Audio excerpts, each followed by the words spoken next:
Last summer, my daughter cried herself to sleep covered in mosquito bites and running a fever, and I am telling you right now, that will change the way you look at your yard. Because in that moment, it stops being about summer annoyance.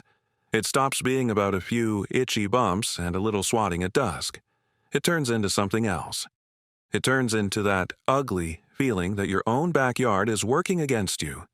Like you set the table, lit the grill, opened the back door, tried to give your family one good evening outside, and still got beat by something the size of a paperclip. What got me even more was what I realized after. The answer was not sitting in another spray can.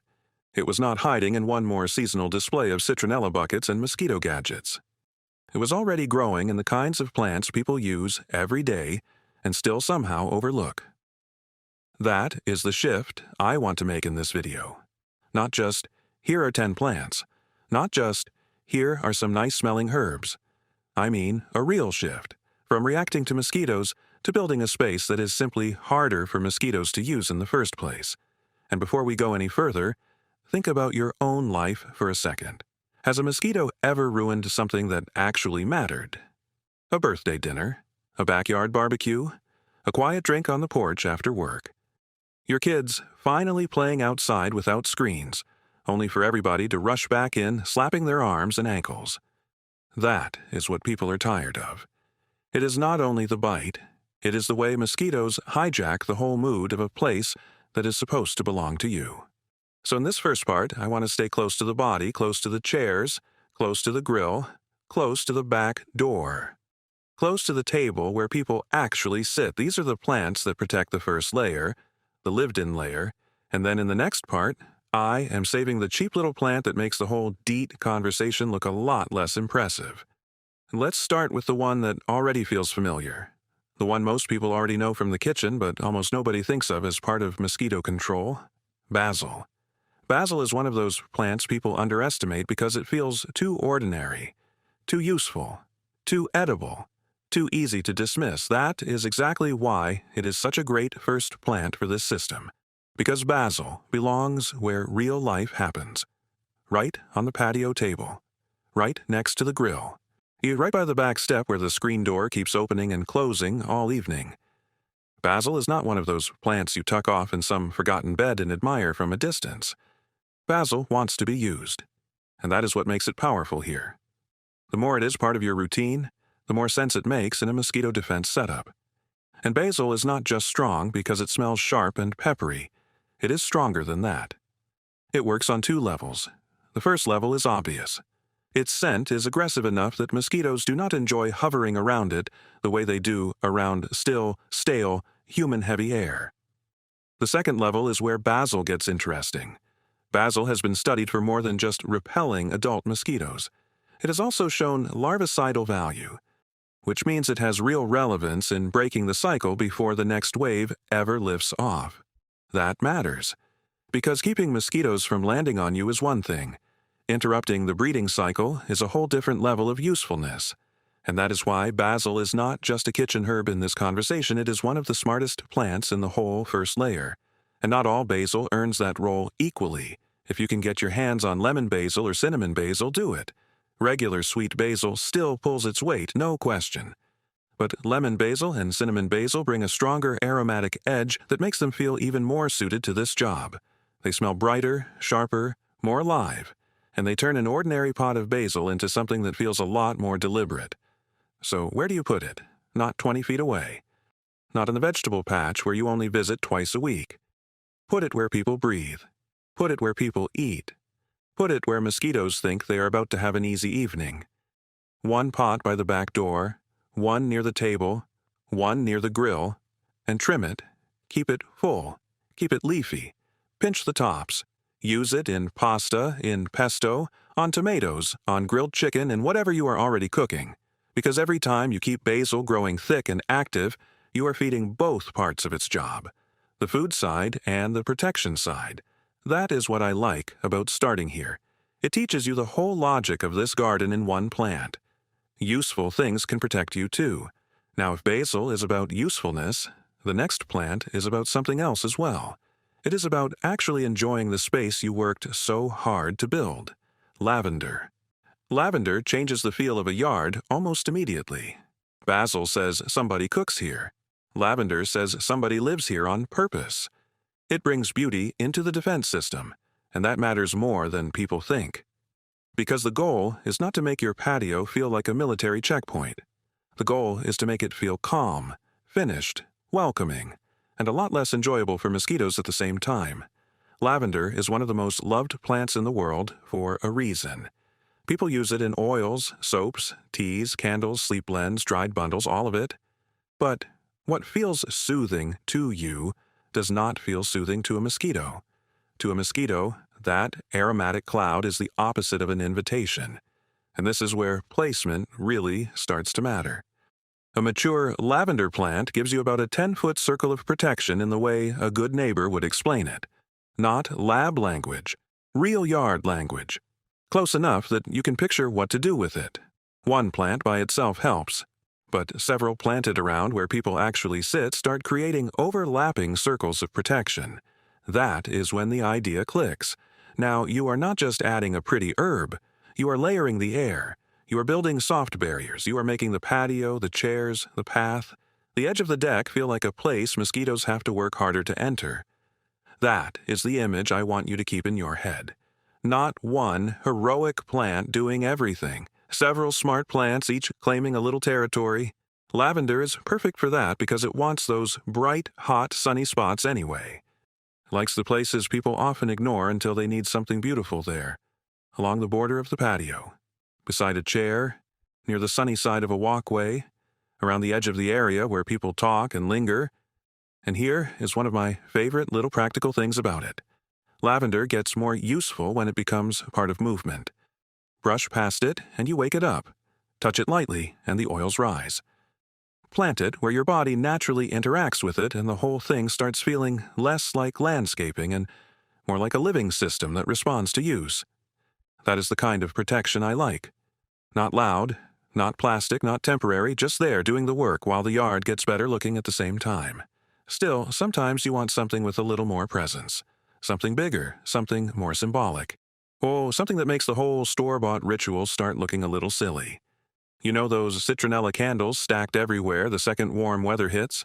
The buckets, the torches, the refill bottles, the whole seasonal parade of buy it, burn it, run out of it, buy it again. The industry loves that loop. You can smell the repeat purchase from the parking lot. But here is the part people miss. You can grow the source. Lemongrass. Lemongrass is one of the sharpest plants in this whole conversation because it exposes how weak a lot of the retail mosquito habit really is. People keep buying the softened, packaged version of an idea that they could be growing in a pot big enough to make an actual statement. And lemongrass does make a statement. It is tall. It is lush. It moves in the wind. It does not disappear into the background. It feels like a plant with a job. That is exactly why I like it at the edge of the first layer. By the corner of the deck, by the bright side of the patio, near the opening where the sitting area spills into the rest of the yard. It has enough size to start pushing the protection line a little wider, which is what you want before mosquitoes ever get right on top of you. And yes, one of the reasons people keep coming back to lemongrass is simple. It is packed with the same citronella logic the retail world has been selling back to people for years. Except here, it is alive. And here is the kind of direct, copy-it-today action that helps people actually use the plant. Crush a leaf or a stalk between your hands and rub that fresh oil right where mosquitoes usually go after you. Arms, ankles, calves. The little openings in your routine where bites always seem to find you first. That one tiny action makes people stop thinking of the plant as decoration and start treating it like a real tool. That matters. Because a lot of listeners need one small behavior they can imitate immediately. Not next month. Not after a full landscape plan. Tonight. And lemongrass gives them that. It also happens to be one of those plants that pulls double duty beautifully.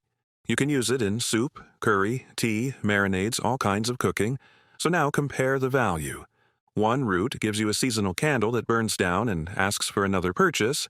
The other gives you a living plant that looks dramatic, helps push mosquitoes back, and can end up in dinner. That is not a hard decision. And if lemongrass helps guard the edge of the space, The next plant earns its place right in the middle of real life, right by the grill, right by the path, right where people are moving, cooking, laughing, carrying plates, and brushing past it without even thinking. Rosemary. Rosemary is what happens when a plant is already useful enough to deserve a spot, and then turns out to be even more valuable than people gave it credit for. It is tough. It is woody. It smells clean and resinous and a little sharp. It handles heat well. It does not act fragile. It is one of those plants that seems to respect people who have better things to do than fuss over it all day. That alone would earn it a place in plenty of yards. But rosemary carries more weight than that. It has been shown to work against Aedes aegypti, and that matters because now we are not only talking about nuisance mosquitoes buzzing your ankles while burgers are on the grill. We are talking about a species people know because of dengue and Zika. That gives rosemary a different seriousness, and yet it still fits into the yard in the most natural way possible.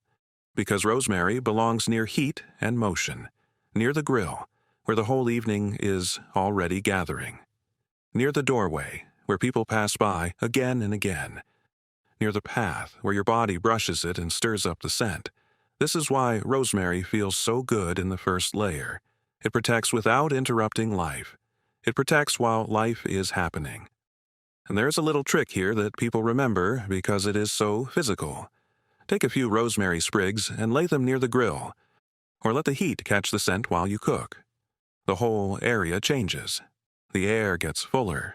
The space starts smelling like food, smoke, herbs, evening, people being outside on purpose. Mosquitoes do best in stale, untouched, neglected spaces. Rosemary helps create the opposite of that, and if we are being honest, it also makes you look like you know what you're doing. Not in a showy way, just in that quiet backyard way where people think, okay, this person has figured a few things out. And then, to close this first layer, I want something softer, not weaker, just gentler. Because the best family gardens do not all speak with the same voice. Lemon balm. Lemon balm is the plant a lot of people walk right past because it does not put on much of a performance. No dramatic structure, no big visual swagger, no look-at-me energy. But it is modest, which is exactly why it catches people off guard. Because lemon balm does a kind of quiet work that belongs beautifully in a family space. It carries that clean, lemony freshness mosquitoes do not enjoy, but it also carries something more human than that. It has a long reputation for calming the nervous system, easing stress, softening the edges of a restless evening. And that is one reason I wanted it here, specifically after the opening of this video. Because when you have had a child cry herself to sleep after getting torn up by bites, your relationship to the yard changes.